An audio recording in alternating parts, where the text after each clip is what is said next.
Oke guys, jadi alhamdulillah udah sampai di hotel. Saya ingin klarifikasi tentang satu hal yang sudah ramai diperbincangkan di media sosial belakangan ini tentang panggilan saya terhadap Bawaslu yang katanya saya sudah melanggar peraturan yang ditetapkan mengenai kampanye. Sedikit mau cerita, memang saya sadar bahwa anak muda terjun ke dunia politik itu bukanlah suatu hal yang mudah. Terutama mungkin bagi seorang anak muda yang background dari dunia entertainment dan terjun ke dunia politik, saya rasa kesulitan itu akan bertambah ataupun berkali lipat. Tetapi meskipun saya akui masih banyak sekali hal yang harus saya pelajari, bahwa berkampanye di tempat ibadah itu adalah sebuah pelanggaran dan itu adalah satu hal yang tidak pernah dan insya Allah tidak akan saya lakukan. Hari ini saya sebelum turun ke dapil, saya sempat menghadiri Bawaslu yang berada di daerah Kabupaten Bekasi. Saya memenuhi panggilan saya yang ternyata ini sudah menjadi panggilan ketiga kali, karena kebetulan panggilan pertama dan kedua sebelumnya itu secara schedule itu bentrok dengan schedule yang sudah dibuat oleh tim saya untuk turun dan juga berkampanye di Dapil Jabar 7. Dan panggilan hari ini, if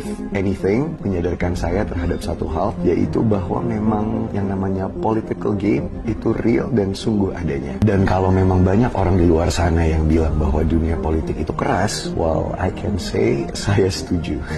Seperti yang teman-teman tahu, belakangan ini mungkin saya sibuk sekali berkampanye dan bersosialisasi di dapil saya. Dan alhamdulillah antusias dan juga euforia dan juga sambutan dari masyarakat Jabar 7 terutama itu sangat-sangat luar biasa. Saya bersyukur sekali dimanapun saya turun, baik itu di tengah kota ataupun sampai ke pelosok-pelosok kabupaten, antusias dan juga welcome dari masyarakat itu sungguh luar biasa. Dan itu adalah satu hal yang harus saya apresiasi. Bahkan mungkin saking antusiasnya sampai kadang-kadang kejadian-kejadian lucu seperti dicakar, dicubit. Ini pun kalau teman-teman lihat masih banyak bekas-bekas cakaran dari turun beberapa hari belakangan ini ya. Kalau kita ngomongin masalah turun kampanye dan juga bersosialisasi, seperti kita ketahui bahwa penduduk di Jabar 7 ini sangat-sangat padat. Begitupun juga dengan titik-titik perumahan ataupun lokasi-lokasi yang kita kunjungi. Terkadang di satu titik ataupun di satu gang bahkan itu bisa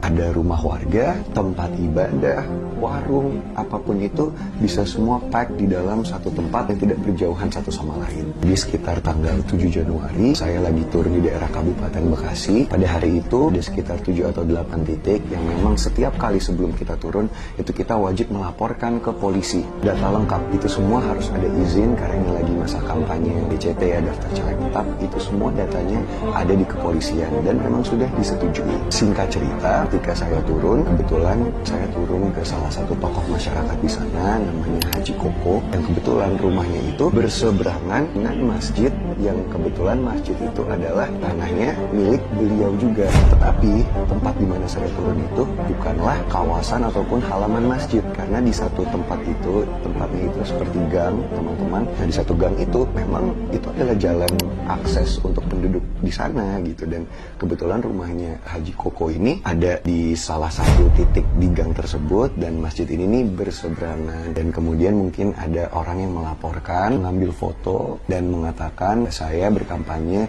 di tempat ibadah. Tetapi saya juga belajar dan bukannya melakukan sesuatu tanpa dipikirkan. Kalau kita berpacu kepada Undang-Undang Pemilu nomor 7 tahun 2017, kita melihat di pasal 280 di ayat huruf H, kalau saya tidak salah, bunyinya adalah memang kita tidak boleh melakukan kegiatan kampanye di tempat ibadah. Itu adalah sebuah pelanggaran dan itu juga bukan yang kita lakukan. Sedangkan jelas di foto ataupun video yang terpampar di sana bahwa saya dan tim menginjakan kaki di rumah warga dan sama sekali tidak menginjakan kaki di tempat ibadah. Jujur saya melihat ada silver lining atau ada satu hal yang bisa kita petik dari kejadian ini, yaitu adalah kalau saya dilaporkan berarti ada yang memperhatikan, dan jika ada yang memperhatikan itu artinya ada yang peduli terhadap saya. Walaupun we can say bahwa laporan itu ternyata hanyalah sebuah kesalahpahaman saja. Dan terkait panggilan Bawaslu, saya juga sudah hadir dan kita berdialog, berdiskusi akan masalah ini. Apapun itu saya menghargai dan menghormati peraturan yang ada ataupun ketertiban yang harus saya jalani. Dan alhamdulillah sekarang hasilnya udah selesai, sudah clear, dan memang ini semua kesalahpahaman dan tidak ada masalah. Justru kalau ada satu hal yang bisa saya pertanyakan dari kejadian ini, mungkin lebih tepatnya terhadap orang ataupun oknum yang telah melaporkan saya. Kira-kira peraturan apa yang udah saya langgar sampai saya dilaporkan?